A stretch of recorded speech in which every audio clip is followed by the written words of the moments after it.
बहुत से घरों में आजकल क्लेश पाया जाता है। बहुत से घरों में झूठी जिंदगियां जी जाती हैं, झूठे रिश्ते निभाए जाते हैं।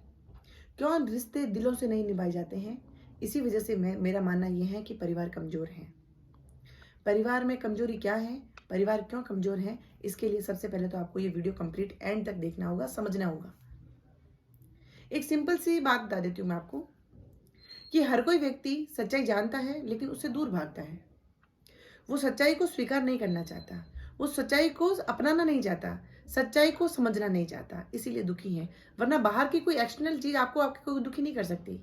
आप अगर दुखी हैं तो अपने खुद की वजह से, क्योंकि आप सच्चाई को मानते नहीं हैं। एक परिवार में बहुत सारे रीजन हो सकते हैं, उसमें से एक रीजन पे मैं बात करती हूँ। जैसे कि आजकल बच्चा बड़ा हो गया, बच्चे की शादी कर लिया आपने, आप बहू लेके आ गए। दुनिया को दिखाने के लिए आप इतना कुछ शादी में खर्चा करेंगी। माँ बाप जो माता पिता हैं वो इतना खर्चा करेंगे, दुनिया को बुलाएंगे, उसमें इतना सारा शो ऑफ करेंगे, इतना सारा बहुत वाली लाखों करोड़ों रुपए शादी में खर्च करेंगे, उसको शादी करके लाएंगे। तो क्या आप दिल से उसको, जिस व्यक्ति को आप घर में लेके आ रहे हो, तो आप क्या उसे दिल से रिश्ता अपनाते हैं? नहीं।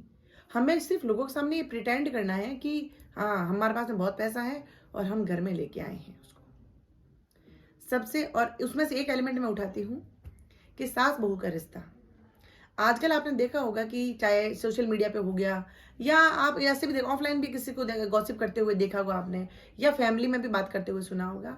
एवरीवेयर बहू सास के बारे में कुछ कहती रहेगी, सास हमेशा सबके सामने बहू के बारे में कुछ कहती रहेगी। इसका रीजन एक ही है कि हम वक्त रहते जो सच्चाई है उसको स्वीकार नहीं करते। सिंपल से मैं बात बता दूं आपको कि जितनी भी माएँ हैं, यानी लड़के की, यानी जो लड़की की सास है, वो चीजें क्या हैं कि वो चीजें अपनाना तो चाहती हैं, लेना तो चाहती हैं, लेकिन देना नहीं चाहती। फॉर एग्जाम्पल, वो जो आज सास बनी है वो कल किसी की बहू थी, उसको भी सेम प्रोसेस से घर में लाया गया था। तो ये सब चीजें समय के साथ में चीजें बदलती रहती हैं। परिवर्तन ही जीवन है। आपकी भी कोई सास थी पहले, उसने अपने घर की सब जिम्मेदारियां आपको हैंड ओवर की, उसने की या ऑटोमेटिकली हुई, अपना आप हुई। अब आप सास बन गई तो अब आप बहू लाई तो उसके हाथों में चली जाएगी। लेकिन हर कोई व्यक्ति, हर कोई महिला ये समझने को राजी नहीं है, या ये समझने की कोशिश नहीं कर रही है कि जो चीजें चलती आ रही है पीछे भूल क्यों गई। और अगर हर सास जो कि उसकी, यानी उनकी जो सास थी, उनसे जो कमियां रही, उसकी भरपाई अगर वो अपने बहू के साथ में कर ले तो शायद घर में क्लेश हो ही नहीं। मान लो मेरी सास है, उसने मेरे में कमियां रखी, जो मेरे को अपना नहीं समझा, या वो जो वॉट एवर वो चीजें हैं, तो होता क्या है कि मैं खुन्नस भरी बैठी हूं। मुझे ऐसा लगता है कि मेरे साथ ऐसा हुआ, मैं भी अपनी बहू के साथ ऐसा ही करूंगी, जो कि पूर्ण रूप से गलत है। जो चीजें आपके साथ हुई और आपका समय सोचिए, आपको उस समय बिल्कुल अच्छा नहीं लगा और आपने अपने आप को कितना अकेला पाया होगा, आपको एडजस्ट होने में कितना टाइम लगा होगा। तो वो सब चीजें आप बीती हैं, आपने इस चीजों को महसूस किया है, समझा है, तो आप वही चीजें सेम वापस आगे क्यों अप्लाई कर रहे हैं? आप उन चीजों को रिड्यूस कर दीजिए कि नहीं, जो मेरे साथ हुआ मैं नहीं करूंगी आगे। वरना परंपरा आगे से आगे चलती रहती है। ये परंपरा नहीं, ये आपकी जो सोच है आगे से आगे चलती रहती है।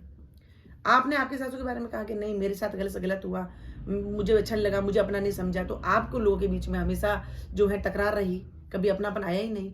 मैं वापस सेम वैसे ही कर रही हूँ, फिर वो जो करेगी वापस वो वैसा ही करेगी। ये सब चीजें चलती रहेगी, परिवार में क्लेश बढ़ते रहेंगे।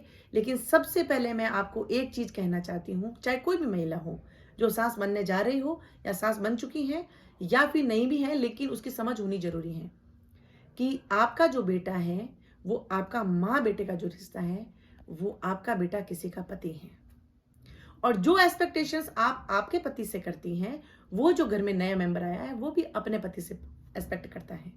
तो जो खुशी आपको अपने पति से नहीं मिली, तो आप ये कोशिश करें कि वो मेरी जो बहू है उसको जरूर मिले, ताकि वो कमी उसके अंदर नहीं रहे।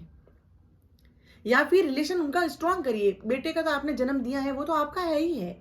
जो बाहर से आई है उसको अपना बनाइए, आप उसको वो फील करवाइए कि सबसे पहले हमारा एक महिला, एक औरत का रिश्ता है जो कि बहुत ही मजबूत होना चाहिए। महिला का हर दर्द महिला को समझ में आना चाहिए, महिला की हर कमी उसको समझ में आनी चाहिए।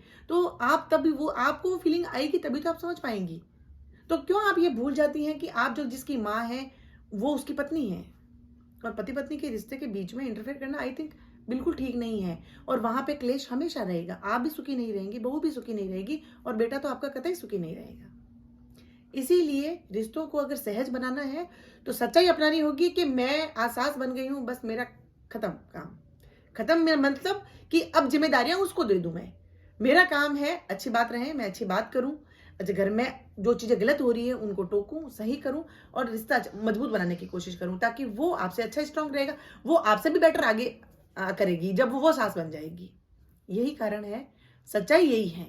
आप आज जो किसी की सास हैं, कल आप किसी की बहू थी, और आज जो वो बहू है, कल वो भी किसी की सास बनेगी। प्रोसेस चलता रहेगा हर किसी का। जिस तरह से जिंदगी में एक ट्रेन चलती रहती है, सवारी चढ़ती हैं, सीट पे बैठती हैं, जितना समय तक टिकट का लेती हैं, फिर वो उतर जाती हैं, दूसरी सवारी चढ़ती हैं, उस पर बैठती हैं। ऐसा ही जीवन है, और ये स्वीकार कर ले तो हो सकता है कि हर घर में क्लेश तो छोड़िए, कोई कैसा मन मुटाव भी नहीं रहेगा, और सब सुखी रहेंगे।